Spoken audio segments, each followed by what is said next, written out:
Winning cures everything. Now for your hosts, Gary and Chris.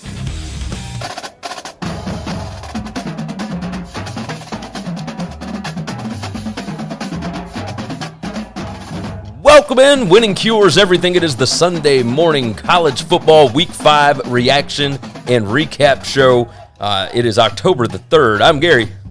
And I'm Chris. And I am struggling today. You hear my voice, man? Yeah, This is a little bit of a problem. I thought I'd be able to just pick it up and roll with it, but apparently not. A lot of traveling yesterday. I finally got into bed after trying to watch up on some of these games. Stayed up and watched Arizona State and UCLA.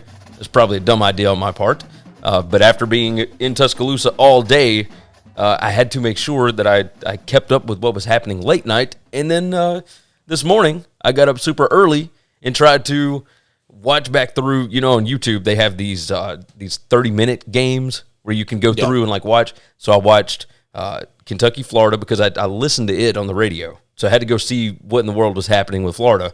I went back and watched Notre Dame and Cincinnati. I went back and watched, I listened to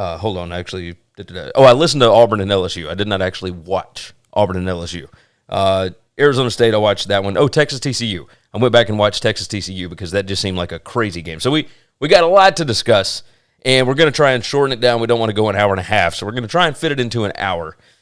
Give you the rundown first. WinningCuresEverything.com is the website. Everything you need to know about us you can find over there. Where to subscribe, where to follow, etc. If you haven't already, subscribe on the YouTube, subscribe on the podcast, and make sure that you have left a nice 5-star review and jump in those comments, of course. We are at Chris, so I think we're 6 away from like 4,500 subscribers on YouTube, so we're doing okay. But yeah, the podcast numbers are doing well as well. We are rocking and rolling. Casey jumped in. He said that blocked field goal touchdown was beautiful. Been a long time since he's seen one of those. Brown Yeti jumps in. Michael Fritz jumps in. Ball Python Love said, I won 2 parlays this week on college football. That's what I like to hear. That's what I like to hear. Of course, the show is brought to you by BetUS, where the game begins. You can sign up using the promo code NCAAF2021 to get a 125% deposit bonus up to $2,500. I can't stress it enough. There is a link in the description. Go get signed up. BetUS, where the game begins. I do a show for them. Chris does a show for SBR. You can, of course, find those college football shows. Links in the description below. Go ahead and get signed up and, or not signed up, I guess subscribe to those channels as well, because we do a lot more content there also. All right, I've got 3 words to start us off. No, I've got 1 word to start us off, and then I got a couple of notes. First word, consistency. There is none in this sport right now. It is bananas. The whole thing's bonkers. Nobody can play well week after week after week, and I think the chaos is just going to continue. And the biggest sign of that, Brad Powers actually tweeted out this morning, 22 outright dog upsets yesterday. If you had bet every underdog for the last 2 weeks, you would be up 26.6 units. If you just bet every dog blindly, money line. I thought that was insane. But it makes sense. Now, if you bet them all... Can I make a comment on that? Yes.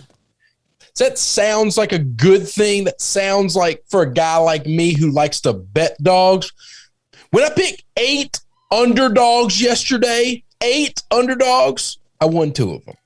Yeah, but the week before, you racked up on them. Well, yeah, but like it sounds great saying 26 underdogs. So you think a guy like me who loves to bet dogs covers and wins and makes a lot. No, you got to pick the right 26 because it's 130 fucking teams. But that was the point. If you bet every single underdog, you would be up 26.6. Bullshit. That's stupid. I agree. And that's over the last 2 weeks. Balls should be my uncle. This is the dumbest argument in the world. Also, if you had bet all dogs for the entire year, you would actually be down 2.17 for the season. Yeah, so, that sounds more like it. This is just a 2-week sample size, my friend, but it has been chaos the last couple of weeks. It has been chaos. I have an interesting note before we actually jump into the games.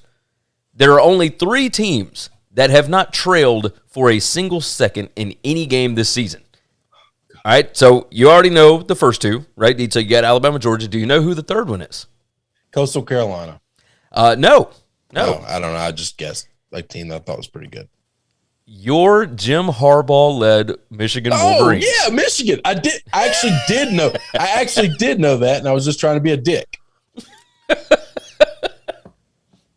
You just didn't want me to bring up Alabama. I understand this. Yeah. It's okay. That's fine. But it wasn't about Alabama. This was about Michigan. Hang on. That's actually not true. This is the appropriate context in this show to actually talk about Alabama. What annoys me is we have a laundry list of stuff that we're going to talk about, and then you open a show, Alabama's nowhere on it, and you're like, oh, I haven't spoken about Alabama yet. Let's bring something up so I can talk about these sons of bitches. My wife just came in and closed the door because I'm F-bombing and sons of bitching already in the morning, and my kids at are right down the hall. 9:30 on a Sunday morning, we're F-bombing when we're sons of bitching. That's how it goes sometimes, damn it. It was a bad weekend for me. It was a bad weekend for me. I will tell you this, as far as my gambling goes, awful weekend. But the chaos continues, and it didn't really start until last night, right? So I'd take that back. We had an early afternoon game. Let's go on and start it off. Let's dive in. First game, Stanford 31, Oregon 24. Joe Moorhead was announced as being out as the offensive coordinator for this game due to, I believe, non-COVID illness. So he was sick, and you can still be sick without getting COVID in today's world. But that's still a thing. It's all right. Other diseases are around. They are, but okay. I'm still a little confused because typically, like, guys just kind of fight through it. So this had to be something like pretty serious, right? I wonder if because of COVID, are they allowing people to fight through those things? Like, in today's world, now I don't work in an office setting, but I have plenty of friends that do. In today's world, there was a day and a time where if you were sick and you didn't come to work, you were called a pussy. Get your butt into work. We need you. And today, if you're sick, we tell you, keep your ass at home. Nobody wants you to come into work today. So I don't think this is they're not allowing you to work through these things. This is just a situation where you're going home. Yeah. Anthony Brown in this game, 14 out of 26, 186 yards, 1 interception, no touchdowns. Do you think play calling was that big of a deal? I mean, so let's start by saying this. Moorhead has been unbelievable this year. Like kind of not talked about enough how great he's been this year for this offense and for this team. Do you think missing him in one game makes the offense go that badly? Because I think it probably does. It did early. I didn't expect this. It did early, and then they finally got rolling in the second half. C.J. Verdell, I believe, went out with a little bit of an injury. I don't know exactly what the details are on it, but they certainly need him for sure. They let Stanford just hang around too long in this game. Tanner McKee, 20 out of 36, 230 yards, 3 touchdowns in the game, and Stanford had 124 yards rushing. I mean, just insane that they would allow that. And, I mean, it was only 3.5 yards a clip. But, I mean, it's not like, Oregon averaged 4.2 yards per rush, 228 yards on 54 attempts. They only threw the ball 26 times. They got the game back in hand in the second half. Tanner McKee throws a touchdown pass with no time left. They get into overtime, and it's a bit of a disaster. Hang on. So the staple of this Mario Cristobal team has been defense. He brought defense to a team that played only offense. Okay. He brought toughness, physicality, running the football in a power way, not in the old school Chip Kelly way, and defense. How do you allow Stanford to make that drive? How is that possible? I don't know.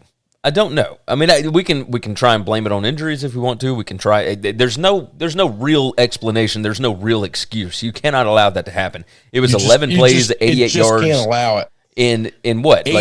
88 yards in like a minute and a half from this Stanford offense. This ain't Alabama on the other side, all right? It's a bunch of smart kids that get their ass kicked almost every week. I'm noticing this with Stanford, though. You get a different Stanford every week, which is what I was talking about with consistency, right? Like nobody's consistent, which means nobody's great. That is very true. So very true. It just depends on the week. It's like, all right, do you get good Stanford or do you get bad Stanford? And this week, Oregon had to deal with good Stanford, and now they are dealing with the loss, which is certainly going to drop them out of the top 4 because they were number 3 coming in.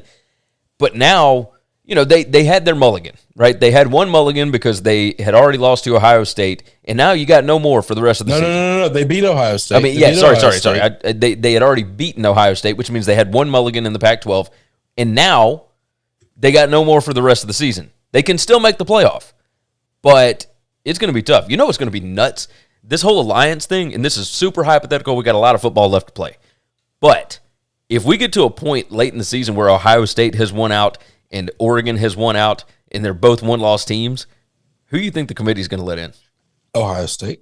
I think they are too. And I think they're not going to care that head-to-head matters. They are going to let Ohio State in. They're the bigger program. And they would have the bigger wins. They draw. Yeah. I know. I'm talking all the talking points. Wait a minute. I shouldn't have said that. You're exactly right. If they go undefeated, if they beat Michigan, if they beat Penn State, and then if they beat Iowa, then they deserve to go, even though they lost head-to-head at home. And that makes me sick to say that a team beat you head-to-head. But because I'm going to be consistent about this. I believe that you have to be able to reward teams for getting better. If it's a weird year of chaos and teams that are nobody's perfect, and we got to let flawed teams in, you have to reward teams improving. You just do. As much as I don't like Ohio State, I have to be consistent about that. I've been consistent about it for my entire career of talking about these things. I believe that it's okay to be able to get better. This is why I don't think losses are the worst thing in the world. Yeah. No, I tend to agree. Resumes matter more than losses. That's just it. So, bottom line with this Stanford game, you got good Stanford in the spot, and Oregon just almost didn't even bother to show up for the first half. It's like they weren't awake for whatever reason, and they got it going in the second half, and it wasn't enough. They could not get the stop when they needed to, and in overtime, this was just I don't even know how to. I don't know how to quantify it. In overtimes where they absolutely missed Moorhead. Okay. Oh yes. Overtimes where they missed him because that's just red zone offense, and that's where play calling matters more than athletic ability. Yes. Red zone, because we've seen great teams with unbelievable athletes not be able to score in the red zone and just settle for field goals. My LSU Tigers, by the way, great athletes. They get into the red zone, and you can scheme you out of that because your athleticism is taken out of the game so much because you don't get 30, 40 yards to get open. Yeah, you're 100% right. Casey jumped in and said, Oregon gave that game away. We all know it. Casey jumping in with the rig stuff going on. I love it. Casey swore to me on my SBR show he was done with the R word. Okay. Well, at least in my presence. Ghost Dog 50 said Stanford turned out to be a ghost dog. Mike C said Oregon got out coached the last 2 minutes and overtime. Yeah, they did. They absolutely did. They got out coached for most of the game. Let's just be honest. I was just about to say the only reason they were in this thing is because they are just so much more superior athletes than Stanford. Brown Yeti said, Chris, does my statement from 2 weeks ago that Stanford is the second best team in the Pac-12 hold water yet? No, Jesus, no. The two teams that played in LA last night are the two best teams in the Pac-12. I would say that about one of them. I don't know about the other one, but we're going to talk about that here in a little bit. Those are the two best teams. And listen, that don't mean that they both have to be great, Gary.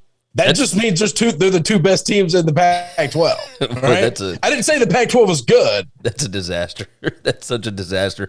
All right, next game on the board, the game that I was at yesterday, Alabama 42, Ole Miss 21. We don't have to spend long on this, but that was a masterful defensive performance in the first half by Alabama. I don't know that anybody, even in the wildest imaginations of any Alabama fan, would have ever envisioned an Alabama defense being able to do that to Lane Kiffin. But it went exactly the way that you and I had talked about, where there was going to be so much volatility because of how many times Lane Kiffin was going to try and go for it on fourth down, right? He was going to have to risk things, and if they did not go the correct way, it could get ugly. And it sure got ugly. This game was 42-7 to start the fourth quarter. It was a disaster from the word go. Held Ole Miss to 291 yards of total offense. And it's not like Alabama put on a clinic. Ole Miss played a 3-2-6 defense and dropped 8 for the majority of the game, which is why you did not see Bryce Young throwing down the field and you didn't see all that kind of stuff, because when you're running a 3-2-6 and you drop 8, you only got 3 defensive linemen. You only got 3 guys in the box, really. Yeah. So they weren't even trying to pressure. They were able to run the ball. Alabama had 210 on the ground, 50 carries, 4.2 yards per rush, and Ole Miss could not stop it. As soon as they started bringing guys up, you saw multiple guys on post slants, on all sorts of different plays where they were able to get into the middle of the defense and on the top of the defense, and they could do anything they wanted to. They held the ball for 38 minutes in this game, which time of possession, not necessarily a factor, but when the other offense only has the ball for 22 minutes, that does make a difference when they are as explosive as Lane Kiffin's offense. So Kiffin, before the game, of course, came out. Everybody was laughing about it, but the get your popcorn ready and all this. He was as confident as I have ever seen him, and I felt like he thought he was going to win that football game. And that has to be – that's got to be the most demoralizing thing in the world, is to know that you can do it and come out and get down 28-0 at the half. What did you think about this game? I turned it off before halftime, but it was just going forward. All those fourth downs, I heard too many people say, "Oh, you can't play that way." Yes, that's the only way you have to play if you want to beat Bama. Yes. That's the only way you can play if you want to beat Bama. Him going. Because it doesn't matter. He could, and hell, when he finally punted the first punt of the game, like people were like, "Oh, well, he finally couldn't go for it there." Bullshit. I would have went for it. It doesn't matter if Bama was going to drive 88 yards or if Bama was going to drive 20 yards. He knew Bama was going to score. And if he doesn't score on every possession, then he cannot stay in this game. And so it's just a matter of getting beat by 50 or getting beat by 20. But at the end of the day, you're getting beat if you don't put points up and you give the ball back to Alabama. It's not like he was unsuccessful on the fourth downs. I mean, he got the first 2 that he tried. He drove all the way down to the Alabama 5-yard line on the opening drive, and on 4th and 1, they got stuffed. Like, he had opportunities. They went 2 for 5 on 4th down. But on the other side, Alabama said, okay, we'll match you 1 for 1. They went 3 for 4 on 4th down. Third down efficiency, okay, not bad, 5 out of 14. I mean, that's not ideal, but he still converted some third downs, and you converted some 4th downs. The problem is that you had too many of them on specific drives, right? So, it was – I think we all wanted something. Like, you go into this and you expect – one thing, and when it turns out to be something completely different, you have to just rewire exactly what is going on here. This is not a super explosive Alabama football team, and it is an explosive Ole Miss team, but it's not if the risks don't pay off. So it was an interesting game. We will move off of that one because I would rather spend time on this next team, and that would be the Cincinnati Bearcats. 24-13 over Notre Dame. And Notre Dame had 3 turnovers in the first half, and going back and watching this on those just the 30-minute highlight thing, going through the key plays kind of deal, I was shocked at almost how easy Cincinnati made it look. Like, did it look like that to you when you were watching the game? It was very much a bend but don't break defense, which I kind of thought was going to be needed. Notre Dame is going down for the very first drive of the game. They get in the red zone, and it looks like Notre Dame's about to score. They've driven the ball down Cincinnati's throat pretty easily, and Cincinnati just picks the ball off. They just wait, and they give you opportunity, and they just wait for you to make the mistake. This is how they have played football all year long. They are so disciplined. They're willing to give you 5 yards, or willing to give you 8 yards, or willing to give you 10 yards. That they just know that if you have to go on an 11-play drive at some point in time in those 11 plays, you're going to make a mistake. And when you do, we will take it. And he took it. And then the exact same thing happened again. Different quarterback, different situation. They just give you so much, and then they have an opportunity and they take it. Desmond Ritter played well. He didn't play outstanding, but he played good enough to be a pretty good defense on the road in a pretty wild, hostile environment. You know, we got a friend there that was there, and that listens to the show, Taylor, and he DMs us all the time and stuff. And he says it was about as loud as he's ever seen it. You know, he's been there for the last couple of years at school, and he says that was one of the loudest atmospheres he's been around. I think everybody knew what the situation was, right?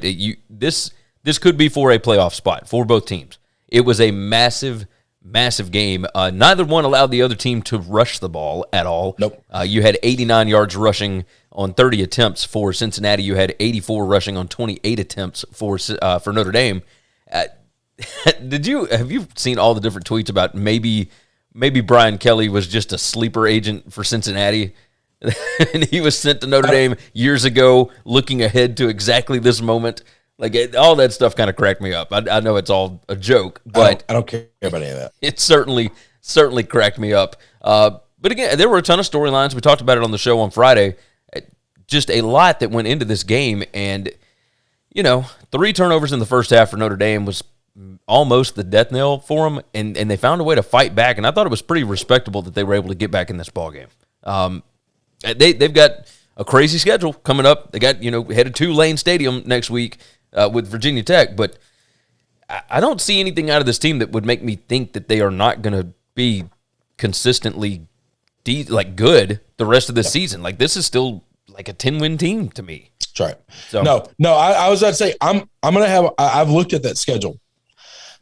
If they play the way they've played so far, I don't see many losses on the schedule. I don't know that I see another one. I mean, I could see them being a one-loss team. I will tell you this: if they turn the ball over 3 times in the first half against Virginia Tech, USC, North Carolina, or whatever, none of these other teams historically. Virginia Tech used to be that Beaver ball, take the ball away, score on special teams kind of team.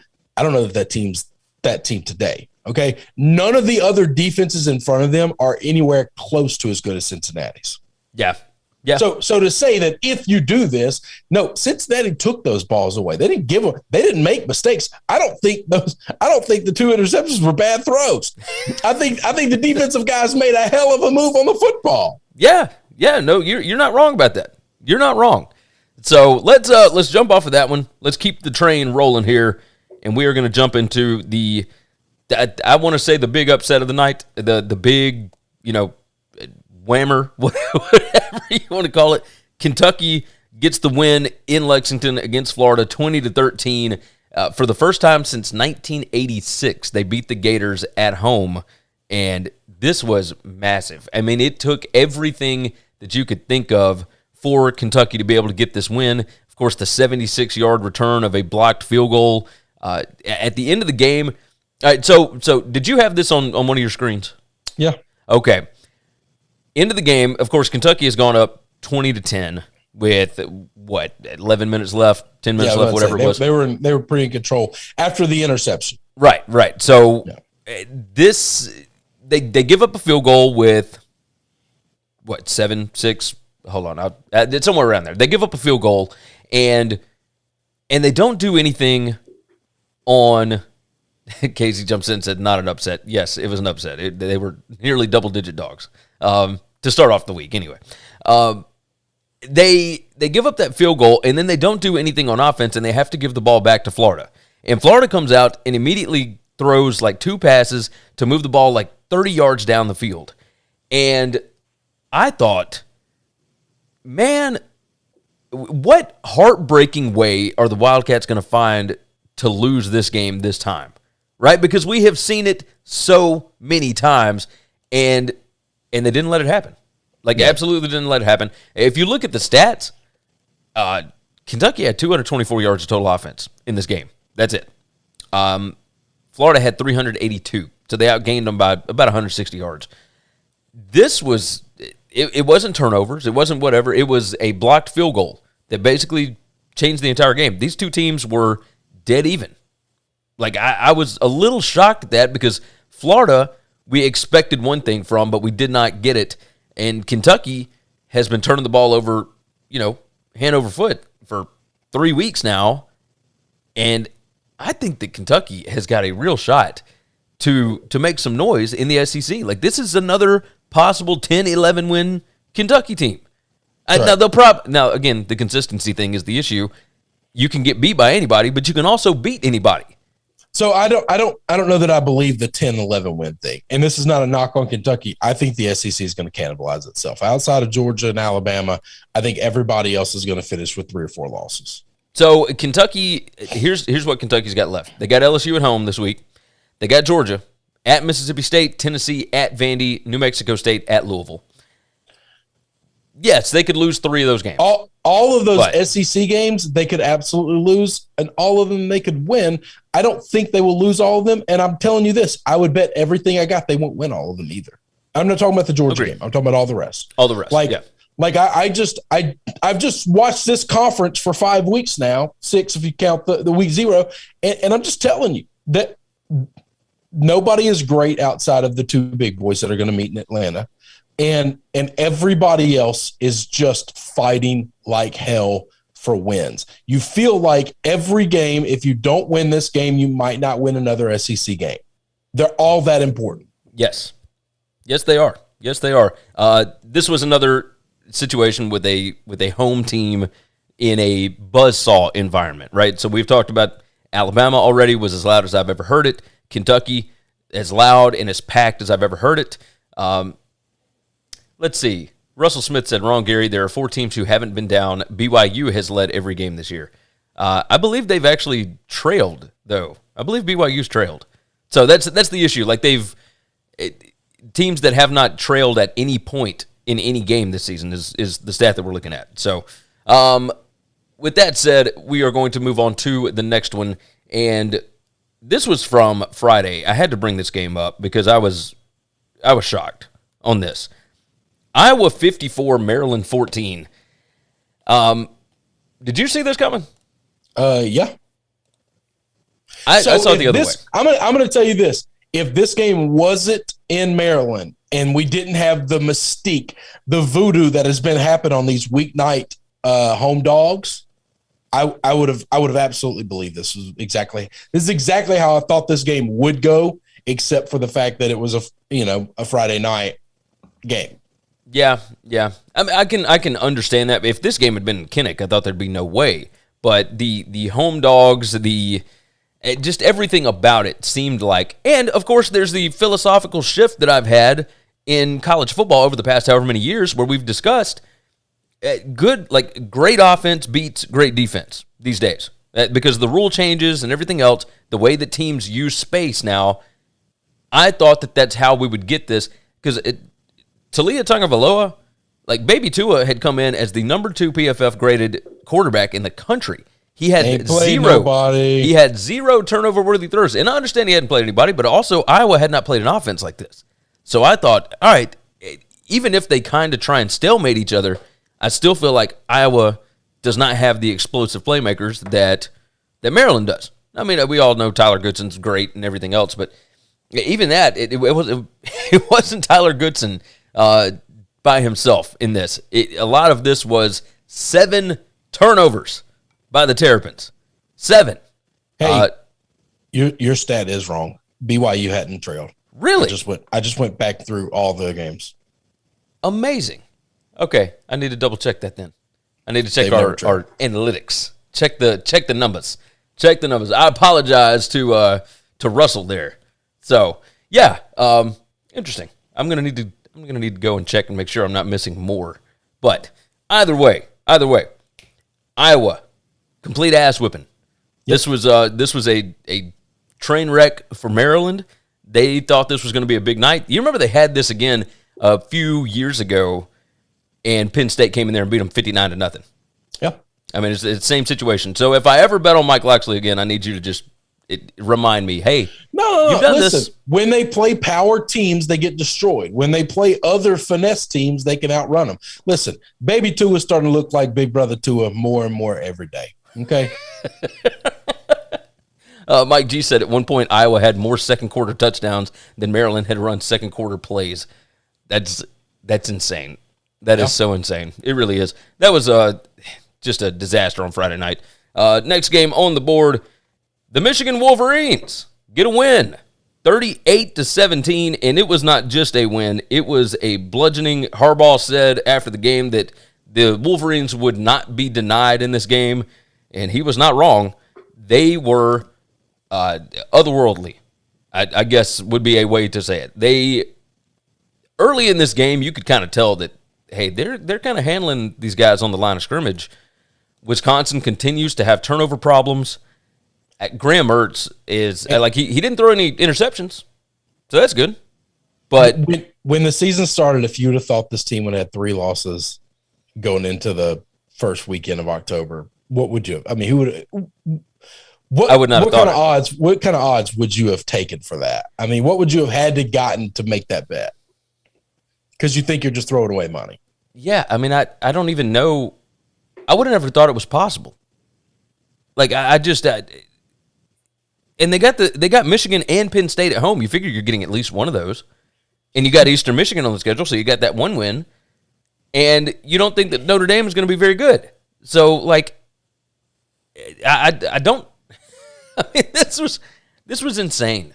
This was absolutely insane. The flea flicker in the first half to get the passing game going for Michigan was a genius play call. Yep. And it led to a really good day for Cade McNamara. 17 out of 28, 197 yards, 2 touchdowns. Like this, Michigan fans have been saying, and of course, nobody believed them, but Michigan fans have said, hey, we can pass it when we need to. We just hadn't needed to. That's right. And I don't, after Rutgers last week, I didn't believe them. Now, I think I might. Like, they were pretty good. That's a pretty good defense that Wisconsin's got. Outside of that defense, Penn State's about the other defense. Michigan State might be up there with them. Wisconsin's not what they used to be anymore. Some people need to look at Paul Chryst and see, has your time come? I don't know who you go get unless you go get Brett again. All right. Now, if you call Brett back, you know what Brett's going to want. He's going to want you to pay his coordinators. Okay. I don't think Brett would go back. But I don't necessarily know that it's just a Paul Chryst problem. I think that, well, yeah, okay, so I take that back. It is on the head coach. It's absolutely on the head coach. I was just about to say, it'd be real hard for me not to take this on Paul. Well, He's the guy that calls the plays. Yeah. It's his offense. It's his scheme. And the offense is what is awful. 210 they cannot score. 210 yards of total offense. And it's not that the yardage has been an issue in the past games. It's been they can't stop turning the football over. They had 3 again. Like I don't know what to make of Wisconsin at this point. I do know if you look at the schedule that's remaining, they got Brett next week. You know, like that's going to be tough. Like they should roll through the West pretty easily until they get to Iowa. I mean, we say that. So they've got Illinois, Army, at Purdue, Iowa, Rutgers, Northwestern, Nebraska, and Minnesota. I know Army's not on the list, but Jesus Christ, Ball State. They gave up a 99-yard. This is one of my bets on the BetUS show. They gave up a 99-yard touchdown return. No, on I a kickoff. Lost money on Army today or yesterday. Yeah, it was. I don't know what happened. Like Ball State has looked like garbage all season. Whatever. But Wisconsin. Sorry. There's a lot of teams on Wisconsin's schedule that's left that can beat them. Like Minnesota can beat them. Nebraska. I disagree with that. Nebraska can absolutely beat them. Maybe. Purdue, if they get any kind of probably not Purdue. Iowa for sure. But hang on. Minnesota, but not Purdue. Minnesota, but not. Are we kidding? Like, have you watched Minnesota play football this year? I mean, Minnesota beat Purdue yesterday. Okay, all right. Neither one of them are very good. Neither one of them are good. I think that's just more of a styles make fights kind of deal in my head, right? Well, I think Minnesota's. That might be. I think Wisconsin's head and shoulders better than them. I think Wisconsin's head and shoulders better than Northwestern. I think they're gonna maybe Nebraska could give them a fight. I don't know where that game is. I don't know that it matters. And when they play Iowa, I think they'll get their ass whipped by Iowa. I think they will get negative yards when Iowa's done. Hackwell family jumped in. He said, it's just a case of choosing the wrong quarterback. Wisconsin let their winner go to Notre Dame. Well, you might not be wrong. That might not be wrong, but even that guy's getting benched at Notre Dame now. Yeah, Ghost Dog jumped in, said Michigan got the matchup. Would take more games for me to buy in. Yeah, I mean, Michigan did have a good matchup in this. It was. I'm surprised that there were this many points that were scored. They haven't trailed. They've played a bunch of good teams, like some pretty good teams. Like, I don't know. At what point, if you're not going to buy in, you're just choosing to hate Harbaugh. That's it. Yeah, you're not wrong. Let's roll through another one right quick. This is a Thursday night game. And I don't know if you watched Virginia and Miami, but I got to bring up something that I was told over the weekend. Virginia gets the win 30-28. Miami doinks one off the crossbar as time expires. De'Aaron King, did not play in the game. Van Dyke was the quarterback and was okay. The offense looked better with him than it has in a couple of weeks. It didn't in the first half. I'll tell you that. In the first half, it was kind of a disaster. It was his first start. Yeah, it took him a little while to get going, and once they got it going, he was perfectly fine. The offense looked good. But we now have people questioning whether or not Manny Diaz is going to remain the Miami head coach after this season. How many losses do you think he needs to get fired? Because he right now has 3. Yeah, they're 2-3 currently. The way the schedule sets up, I mean, they got a week off, and then they go to North Carolina. They got NC State. They play at Pitt. They could lose all 3 of those games. They could reasonably lose every game remaining on the schedule except for at Duke.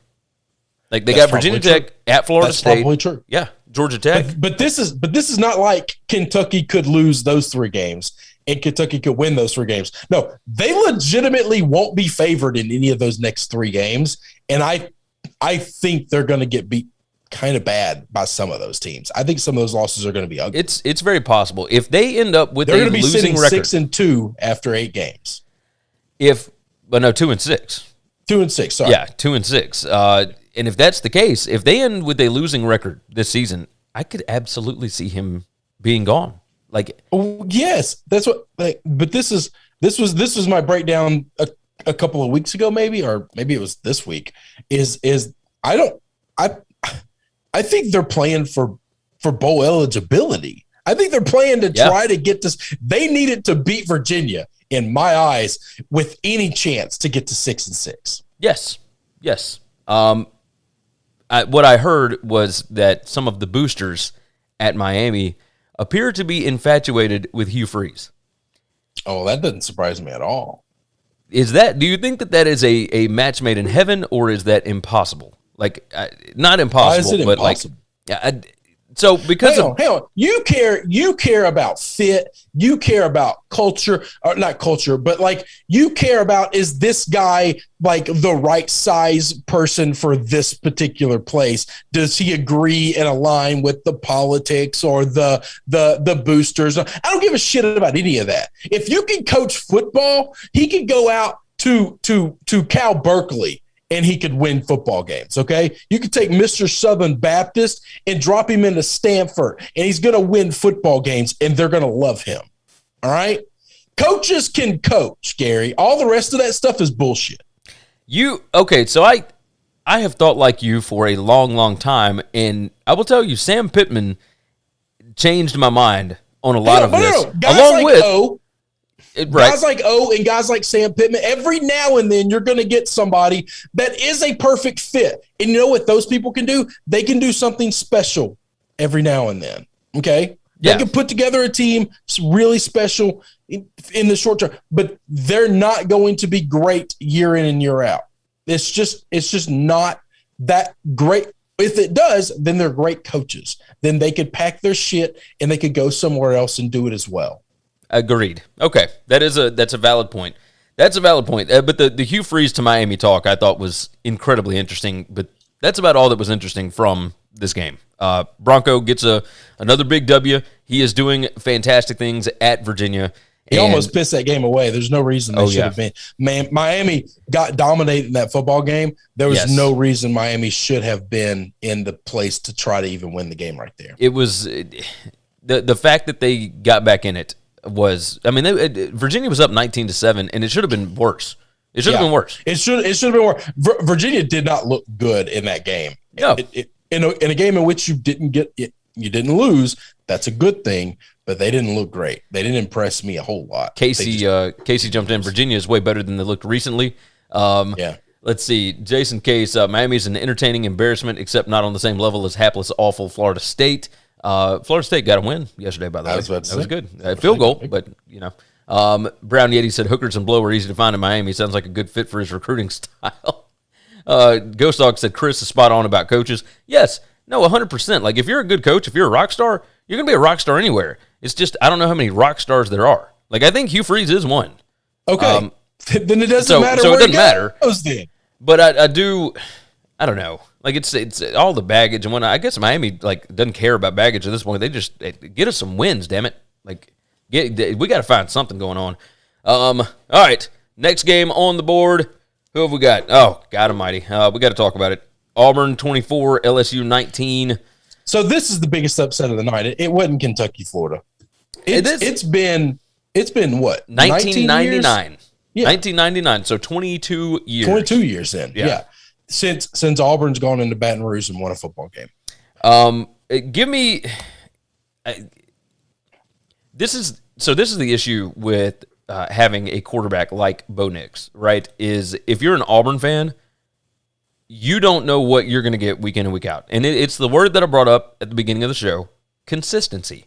And there is none of it because Bo Nix can look like complete garbage and lose his job in the Georgia State game and then go into Baton Rouge and pull magic out of his rear end, the likes of which I have never seen before. The plays that he was doing last night were so unbelievable.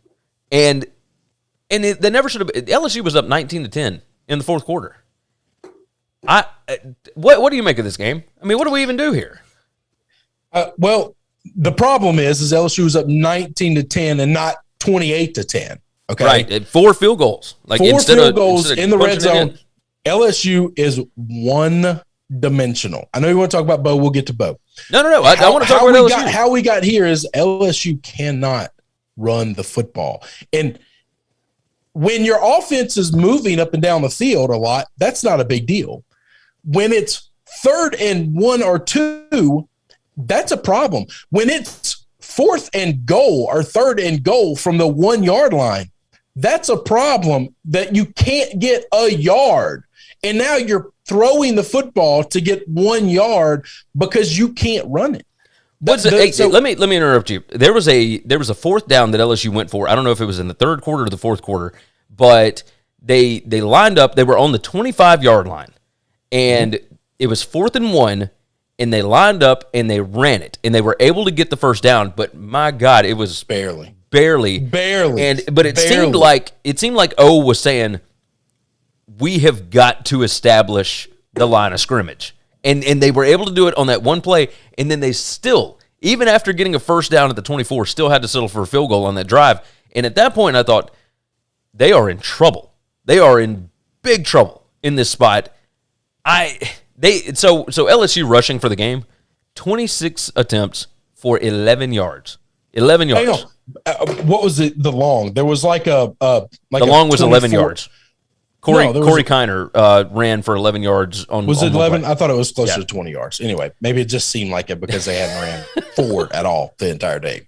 So I was going to say there's one long run in there that throws that whole stat completely off. Because if you don't get that, it's all negative. Now the negative is because college football is stupid and they don't know how to do stats, and they take sacks away from your rushing yards instead of your passing yards. It's a throwing play. It should come off your passing yards, you morons. But anyway. Yes. So Max Johnson's stats was 11 carries for negative 12 yards, and he also had a long of 11 yards. And then they had team stats, so they had 2 rushes that were counted as sacks for negative 23 yards, and that's how you get to the 11. But on average, 0.4 yards per rush on that. Corey Kiner, 5 carries for 22 yards. Tyrion Davis-Price, 5 carries for 18 yards. Armani Goodwin, 2 carries for 4 yards. Like, they don't have a running game. And this offensive line, on the other side, the defensive line can't stop Auburn from running. Well, Gary, you and I have said this for as long as we've known one another. If you can't run the ball or stop the run, you can't win. Yes. Auburn, 29 carries, 163 yards. That's 5.6 a clip. They had 2 rushing touchdowns. Bo Nix was the leading rusher, 12 carries for 74 yards, and this was just about as debilitating a loss for LSU as I can remember. You always at least had the streak over Auburn at home. Now, this is the next gauntlet for LSU, right? After this game, you lose to Auburn. Now you've got at Kentucky, who is undefeated. Luckily, they're coming off a major emotional win, so that could set up well. But after that, you've got Florida, at Ole Miss, at Alabama, and Arkansas. Then you got Louisiana Monroe, and then Texas A&M to close out, which neither one of those looks, incredibly daunting right now. But this is a slate, man. This is rough. I don't know how this is. People have been talking about it since the opening game. Like, is O going to win enough to keep his job? And I have no idea at this point. Well, now we don't know the answer to that. I will tell you that outside of Alabama, nobody scares me. I'm 100% certain we're not going to win all those games. We're probably not going to win half of them. But you're not going to lose them all either. But I no longer feel like we're going to lose them all either. Okay. Yeah. Like Mississippi State, showed the flaws of A&M. A&M looks absolutely beatable. Ole Miss doesn't look like the world beater. I know that we're not Alabama. I know this. Our offense can move the football on them. Our offense will look unbelievable against Ole Miss. We might lose that game. That's fine. I'm just telling you, it doesn't scare me the way I didn't think 2 weeks ago. I didn't think we had a chance in that game. Yeah. All right. Yeah. Kentucky, we might go into Lexington and get our ass whipped. Okay. We you might could also go win the game and just win the damn game. Yeah. So it's just one of those things where, like I said, everybody in the SEC, not named Georgia and Alabama, will have 3 losses before this thing's over with. Kentucky's got 5 wins in a row. They've got a few games left that they could lose. I absolutely think they'll lose at least 2 of them. I tend to It might agree. not be to us, but they're losing 2 of them because that's just the way the SEC is going to go down this year. Yeah, no, I do agree with you. Ghost Dog 50 said, Bo Nix better hold on to them running shoes. The dogs are coming. Talking about Georgia this week. Auburn's got Georgia. Casey said, Bo Nix looking like Mahomes out there. Just ridiculous. And then he said, LSU is sneaky good. I think they beat my Wildcats next week. Jason said, LSU Auburn was a very entertaining Tigers versus Tigers game. Of course it was. And Jason Case also said, Bo Nix has me thinking of Ivan Drago because he has the high-rise spike hairstyle. He certainly does. Certainly does. Cheers to Bo Nix for facing all the adversity. He played his ass off. He won that game. He systematically destroyed our defense. And on top of that, an even bigger deal, the fact that he played so poorly against Georgia State, he got benched. Everybody was questioning him all week. He got benched in this game. Yeah. And TJ Finley comes out, throws 3 incompletions, does not look good. Bo Nix comes back in and immediately starts to look way better and makes some incredible plays. Just, if you hadn't seen the plays, go on Twitter. I mean, they are. It's you don't unreal. have to. These it's highlights. You don't give them clicks. Don't give them likes. They don't need it. These highlights are so stupid. So stupid. It's unreal. Mississippi State. So much of that is the LSU defense. Yes. Garbage. Mississippi State 26, A&M 22. Zach Calzada 12 out of 20 for 135 yards, 1 touchdown, 1 pick. A&M was not able to run the ball as efficiently as I think they wanted to. 32 carries, 162 yards, 5.1 yards per carry, and the secondary that was number 2 EPA per pass defense this season for A&M gave up 408 yards. Yep. 46 out of 59. Now, Mississippi State uses their passing game as a bit of a running game. That's right. However, they were able to... They were still able to run the ball over 100 yards. No, they only ran for 30 yards on the day. But a lot of those, like I was saying, a lot of that yardage was the short passes, the little flips and whatnot that looked like runs, right? And so 17 carries for 30 yards for Mississippi State running the ball. Nothing crazy there. That's why I was saying that they use the passing game to I was about to say, wait a minute. I saw them. But you're right. It's all these little short shuffle passes and stuff like that count as. Mekhi Polk, 13 receptions, 126 yards, had 2 touchdowns in the game. Jaden Wally had another touchdown for him. They had a brilliant game plan, and A&M gets down there with a chance to win the game or gets the ball back with a chance to win the game and completely craps the bed, gives up a safety.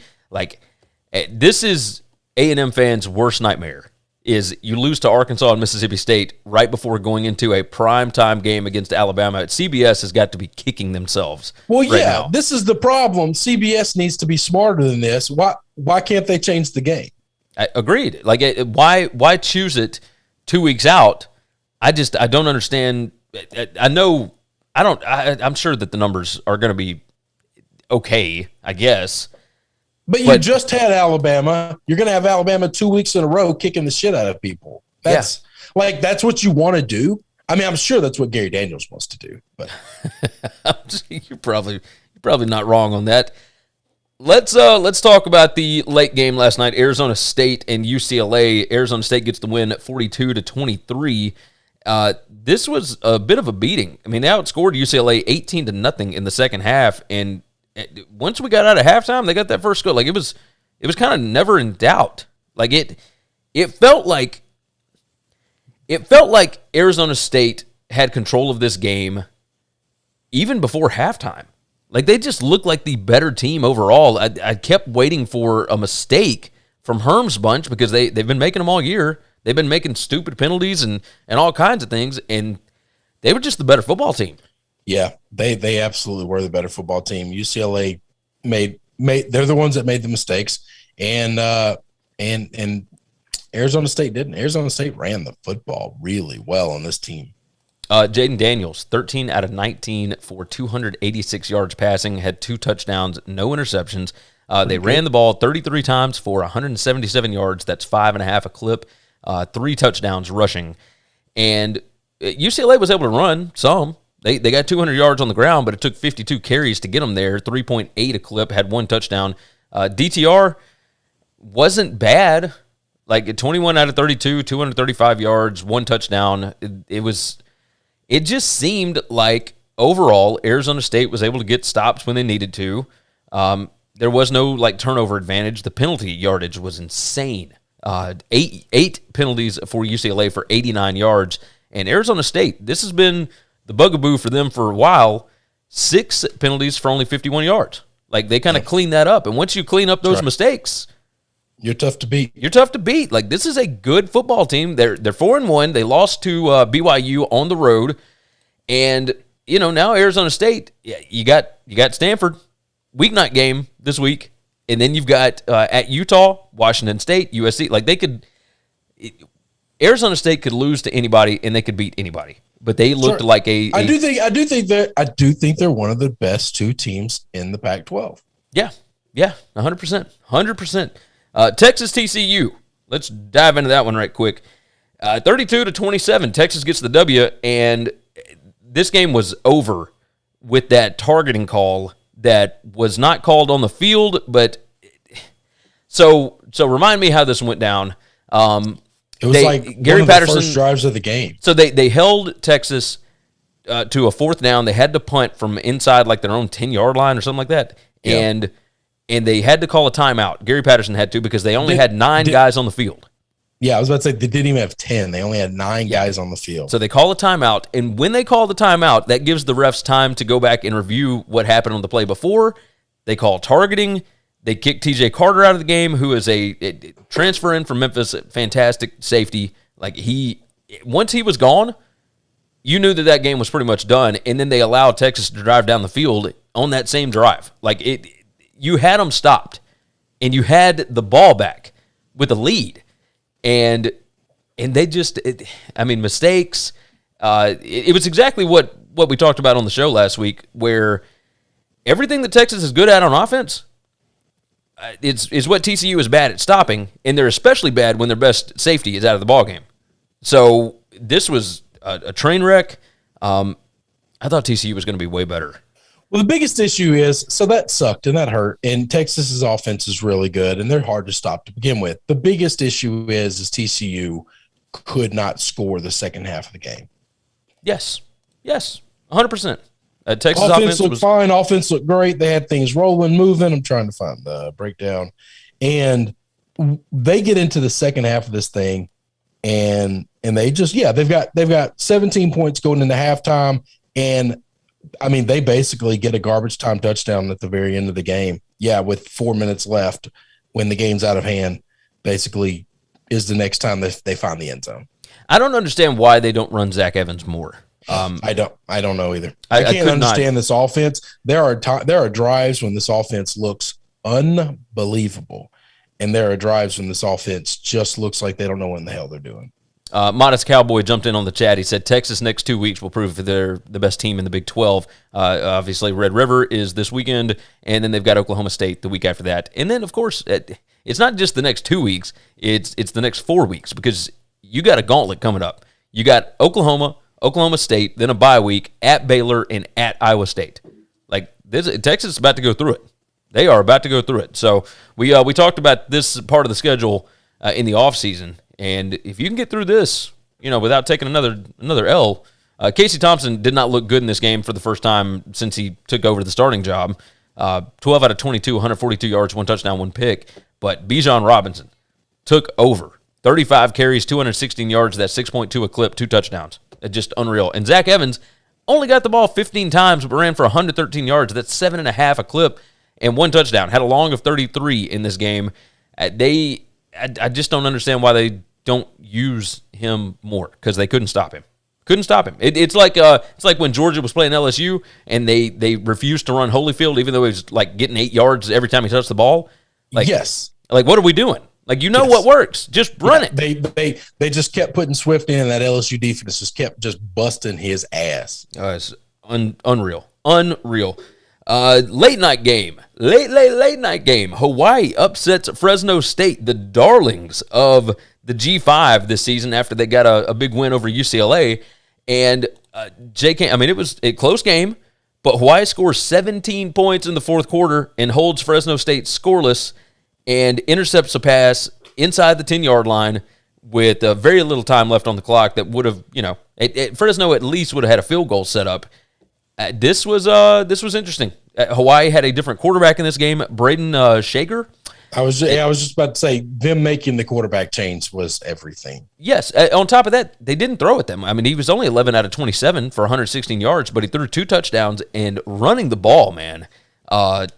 Day Hunter, 21 carries, 127 yards. They had Calvin Turner, 14 carries, 59 yards. They ran total for the game 44 times for 232 yards on Fresno State. Jake Haener was still able to put up yards and whatnot, but 28 out of 50, 388 yards, 3 touchdowns, 4 interceptions.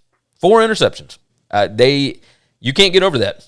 Like, nope. If the other team ain't turning the ball over and trying to match with you, that's been really unlike them as well. Yeah, I mean 6 turnovers total for the game and only 1 for Hawaii. That you ain't gonna win many games like that. You're just not. So that sucks because we kind of expected big things out of Fresno and we did not get them. Clemson survives. Did you see the end of this game? I watched it. Dennis Grosel fumbled snap, they were set up. They were going to score, and they were going to kick the extra point to win the game in Clemson. This is 2 straight years that they have lost in heartbreaking fashion to the Tigers. And yet, Clemson still cannot do anything with the football. 19 You're talking points. about this might be the worst defense that Clemson's going to play. Not that Boston College is a bad defense. I mean, Jeff Hafley is a smart defensive coach. Like he understands what the limitations are, so he devised a pretty good game plan. No, he's going to scheme you up. But man, I'm just telling you, if you can't move the ball against Boston College, dude, I don't know what to tell you. Yeah. At some point in time, is there any other quarterback on the roster? No, there's not. There's not at all. So hello. There is not another quarterback on the roster at all. Which is why they continue running with DJ. DJ was out there at 12:30 a.m. last night throwing passes, doing whatever. And I know that he cares. I don't think it's just that. I think it's the offensive line is the biggest issue here. The offensive line, they actually looked okay in this game. They had 40 carries for 231 yards, 5.8 a clip. Kobe Pace was good. Like they should have been playing him a lot, it seems like, because nobody else was able to do this stuff. But DJ, 13 out of 28, that's less than 50%, 207 yards, no touchdowns. They just can't get the ball in the end zone. Like I don't know what the next step is for them. I think they're probably going to look for a new offensive line coach. Like Robbie Caldwell is probably out. You remember Robbie Caldwell used to coach at Vanderbilt, like he was the turkey baster guy. Yeah. Yeah. So he's been their offensive line coach for a little while. I don't know. I don't know what to. Casey said Clemson's getting on my nerves. A thriller, Boston College, and Clemson said Jason Case.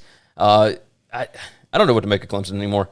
Casey said DJ sucks. They're not good. They're just not good. And I think that's we have to stop thinking about them the way we used to think about Clemson. We have to think about them how they are, what they actually are. Yes, you are correct. Oklahoma 37, Kansas State 31. Were you shocked that Skylar Thompson played in this game? Yes. I did not expect him to play. You know that. We talked about that. I wasn't expecting that. And because he played, like, I felt really, really good about Kansas State plus 10.5. Yeah. Me too. Oklahoma was finally able to put up some points. So that's good, I guess. They still didn't look great, like on offense or defense, really. Like it seemed like bits and pieces, like they were good, like that. But that's it. So I don't know. We'll learn a lot about Oklahoma this week, next week against Texas. So we'll see. Spencer Rattler was 22 out of 25, 243 yards, 2 touchdowns, 1 pick. They finally put Caleb Williams in. He threw 1 pass and completed it for 18 yards. I mean, just whatever. It was a performance, I guess. The last game I want to hit is Oklahoma State and Baylor, and in 24-14, Baylor had, God, what was the stat? It was something crazy. They had like more 3-and-outs than they had first downs. I think they had 6 3-and-outs in the first half, and they only had 2 first downs. Like, that first half was atrocious. Just terrible for them. I really thought that they would show up. Now, last week was a big win. I didn't know if this was going to be like an emotional letdown spot. Jerry Bohannon, not great in this game. However you say his name. 13 out of 27, 173 yards. They couldn't run the ball on Oklahoma State. It's not that Oklahoma State's offense was great. They just didn't make mistakes in the game, and Baylor did. Baylor could get nothing going. Only had 280 yards total offense. Oklahoma State had 400. And Oklahoma State, 3 turnovers is what kept Baylor in the game.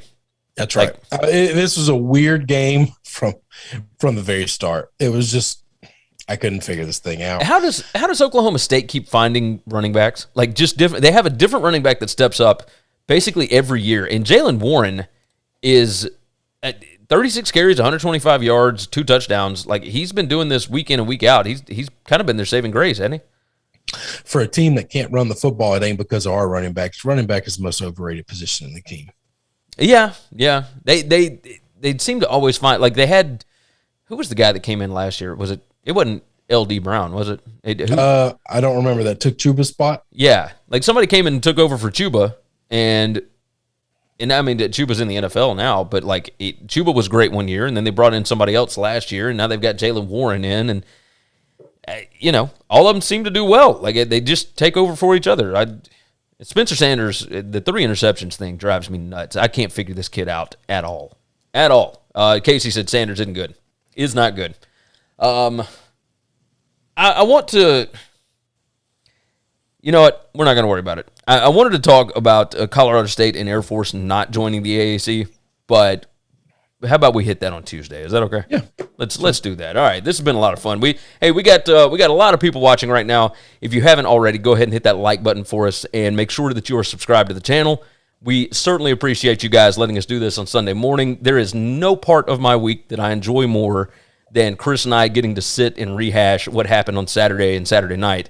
And this is always fun. And the fact that so many of you tune in, we definitely appreciate it. Definitely appreciate it. So, Chris, is there any other game that you want to hit on before we dive out of here?